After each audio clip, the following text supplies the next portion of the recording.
Hi friends. So మనకు రూపాయి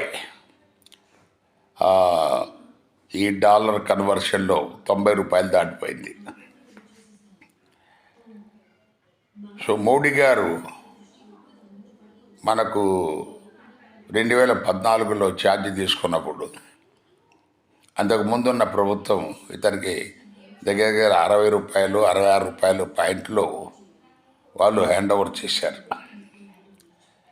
ఈరోజు 90 దాటిపోయింది.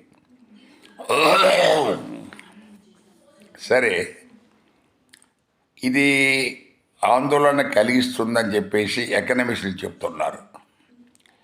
కానీ బీజేపీ ప్రభుత్వ అనుకూల నీతి ఆయోగ్ చైర్మన్ ఆయన ఏమంటాడు, ఇది దేశ ఆర్థిక అభివృద్ధికి చాలా మంచిది అంటున్నారు. మరి ఏం చెప్పాలి దీనికి? ఇప్పుడు రూపాయి విలువ పడిపోయి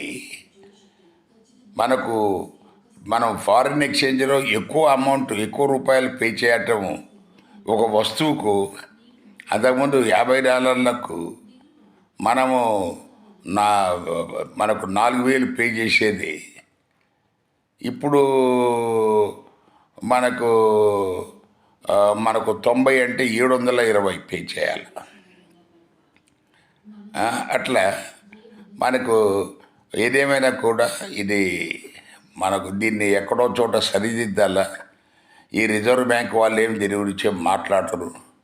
సో అంతా మనకు క్యాప్టివ్ గవర్నమెంట్ లాగా నడుస్తుంది. కాబట్టి ఏ వ్యవస్థ కూడా దీని గురించి దాని స్పష్టమైన అభిప్రాయం చెప్పడం లేదు.